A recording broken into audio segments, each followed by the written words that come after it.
पूरा ठीकरा फोड़ रहे हैं प्रदेश की कानून व्यवस्था को लेकर के। बहराइच में प्रशासन पे सवाल खड़े कर रहे हैं, लेकिन वो एक बार भी ये नहीं कह रहे हैं कि जिस तरीके से बर्बरता की गई, दरिंदगी की गई, वो अपने आप में हैरान करने वाला, परेशान करने वाला है। पहले जवाब दीजिए। साथ ही सवाल में जोड़ रही अपना यहाँ पर कि जुलूस निकालेंगे तो क्या हत्या कर देंगे?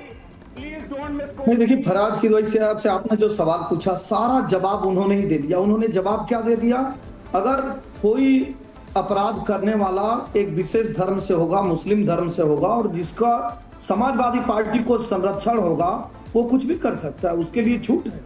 भाई भारत माता को डायन इनके एक नेता कहे, अब बताइए किसने उनको गोली मार दिया? नहीं मारा। रामचरितमानस की प्रतियां जलाए, किसने इनको गोली मार दिया? गोरखनाथ मंदिर में, लखनऊ मंदिर में, गाजियाबाद मंदिर में बहुत सारे अपराधी कृत्य करते हुए विशेष धर्म के पकड़े गए कि किसने गोली मार दिया। अगर आपको लगता है कि एक लड़का गलत कार्य किया है, जैसा कि जस्टिफाई करने में लगे हैं, अपने को बचाने में लगे हैं समाजवादी पार्टी के लोग, तो आप पकड़िए, उसको पुलिस के हवाले कर दीजिए। उसी दिन हैदराबाद में दुर्गा माता की मूर्ति को विखंडित करते हुए एक व्यक्ति पकड़ा जाता है मुस्लिम समाज का।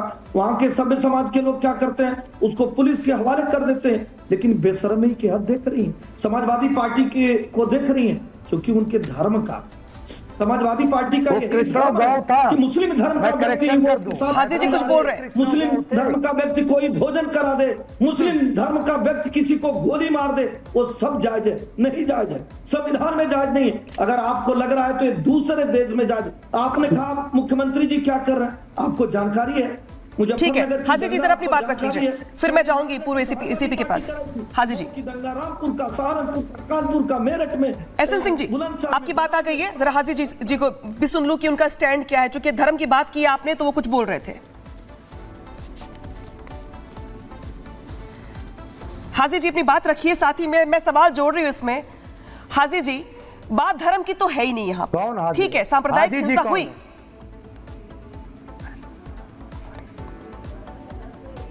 हाजी जी कौन है? नहीं, माफ कीजिएगा, मैं आपके पास लौटूंगी। एसीपी जो जा रही हूं मैं, एसीपी साहब के पास जा रही हूं मैं। जिस तरीके से वेदभूषण जी, सांप्रदायिक हिंसा होती है, आपने भी बहुत बार देखा होगा अपनी ड्यूटी के दौरान कि कुछ इलाकों में हिंसा हो जाती है।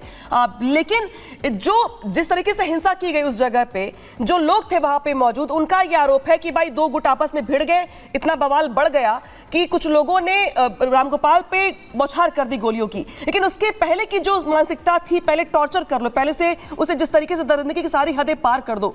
ये किस तरीके के लोग हैं, कहां से आते हैं ये लोग? अनामिका, ये जो दंगा है बहराइच का बिल्कुल ऑर्गेनाइज दंगा था। यदि दंगे में एकदम से लाखों हजारों आदमी या इस तरह रिवॉल्वर या इस तरह की बर्बरता नहीं करते। आपने देखा यूपी के अंदर कानपुर, लखनऊ, अलीगढ़, मुजफ्फरनगर, मेरठ, बुलंदशहर दंगों का बहुत लंबा इतिहास रहा है। इवन दिल्ली में जहां बैठा हुआ यहाँ भी दंगों का इतिहास रहा है। परंतु बहराइच उसमें और एक नया नाम जुड़ गया है कि बहराइच भी अब दंगों के लिए जाना जाएगा। जो विवाद जो शुरू हुआ था डीजे के ऊपर, जो म्यूजिक बज रहा था, उसको लेकर विवाद हुआ था। उसके लिए सरकार ने, सुप्रीम कोर्ट ने एक मानक फिक्स किए हुए हैं। 10 बजे तक लाउड स्पीकर पूरे हिंदुस्तान में अलाउड है। कितना बज रहा था, क्या कोई अश्लील गाने बज रहे थे या किसी मुस्लिम धर्म को उस पर अपशब्द कहे जा रहे थे, तो बिल्कुल ये गलत था। परंतु यदि वो अपनी भक्ति कर रहे थे, अपनी चीजों को बात कह रहे थे, तो उसमें कोई बुराई नहीं थी। जहां तक दिखाया जा रहा है कि रामगोपाल किसी छत पर चढ़े हुए हैं, झंडा लहरा रहे हैं, अपने धर्म का झंडा लहरा रहे हैं, ये किसी ऑफेंस की कैटेगरी में नहीं आता। यदि फिर भी किसी को ऐतराज था, वहां तमाम तरह का पुलिस प्रशासन मौजूद था, उनसे शिकायत दर्ज कराई जा सकती थी, उस पर एक्शन लिया जा सकता था। परंतु जिस तरह से पोस्टमार्टम रिपोर्ट आई है, उसमें उसकी बॉडी पर 22 छर्रे मारे गए। जो 12 बोर की बंदूक है उससे मारे गए। तो अचानक तो पैदा नहीं होगी कि अचानक किसी के घर में सब्जी काटने वाला चाकू था।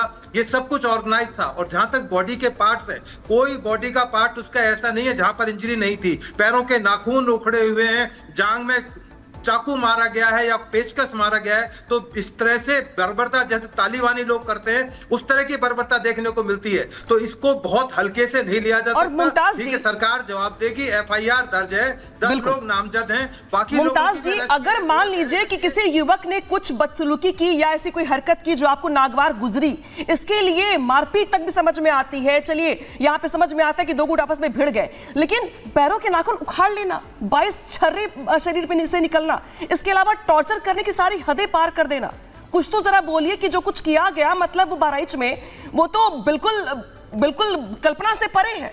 एक शब्द में नफरत की सारी हदें पार कर दी गई है। मतलब नफरत, नफरत और सिर्फ नफरत है ये, और कुछ भी नहीं। नहीं, सारा तो आप ही ने बोल दिया है, मैं भी बोल देता हूं कि बिल्कुल गलत है। हाँ ठीक है, बिल्कुल गैर इंसानी है और ये नहीं करना चाहिए था, उनको सब्र करना चाहिए था। नहीं तो आप ये भी बोल दीजिए कि नफरत है ये। मैंने ये भी बोला, मैंने ये बोला कि सिर्फ नफरत नफरत नफरत है। मेरी बात को आप ये भी रिपीट कर दीजिए कि सिर्फ नफरत है। नहीं नहीं, आप हमें स्क्रिप्ट भेज दीजिए तो मैं वही बोल दूं। भेज दीजिए आप। आपने कहा ना कि मैंने सब कुछ बोल दिया। भेज दिया कीजिए पहले। नहीं, पहले आप हमें स्क्रिप्ट भेज दिया कीजिए तो मैं वही पढ़ दिया करूं। अरे लेकिन नाराज मत होइए। कह दीजिए ना ममता जी, लेकिन लगा के कह दीजिए ना कि जायज क्यों है। आप लेकिन लगाइए और जायज बता दीजिए। लेकिन लगाइए और जायज बताइए। आप बताइए क्यों है, आप बताइए ना। एक व्यक्ति जो लाल किले पे आता है, भारत के ध्वज को हटा देता है, क्या उसको पुलिस गोली मारती? एसएन सिंह जी, पहले इनकी बात आ जाए। एसएन सिंह जी, पहले मुमताज जी की बात आ जाए, फिर मैं काउंटर लूंगी आपसे। पहले मुमताज जी को बोले नहीं दीजिए। मुमताज जी अपनी बात बोलिए। देखिए, ऐसा है, मैं कह रहा हूं बिल्कुल गैर इंसानी है, बिल्कुल ये नहीं होना चाहिए। और भीड़ तंत्र का राज नहीं होना चाहिए, खून खराबा नहीं होना चाहिए। लेकिन ये कोई पहली घटना नहीं है हिंदुस्तान की। हिंदुस्तान में बड़ी ऐसी घटनाएं आई हैं और दोनों तरफ से आई हैं, तो इसलिए ये नहीं होना चाहिए, मैं ये कह रहा हूं। दूसरी चीज ये कि झंडा, देखिए वहां पे झगड़ा हुआ, झगड़ा के बाद वो नौजवान ऊपर चढ़ जाता है, ऊपर चढ़ के एक खास मजहब का हरा झंडा जो है वो गिराता है, रेलिंग गिरती है, फिर वो किस तरीके से नारे लगाता है, फिर उसके बाद उसको मारा जाता है, सब हो जाता है। सवाल ये पुलिस का। ठीक है, ठीक है, आप सबके पास वापस लौटेंगे। इस बीच रुक कर लेते हैं, गृह मंत्री अमित शाह का कुछ कह रहे हैं। और ये प्रण हरियाणा के लोगों ने लिया है कि हम मोदी जी के उस संकल्प को 2047 तक जो विकसित राष्ट्र बनाने का संकल्प आदरणीय मोदी जी ने लिया है, उसको आगे बढ़ाने का हम कार्य करेंगे। आप सबको मैं बहुत बहुत बधाई देता हूं।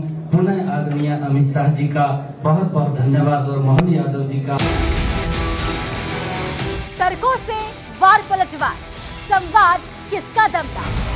राष्ट्रीय सर्वोपरि सम्मेलन 18 अक्टूबर सिर्फ रिपब्लिक भारत पर।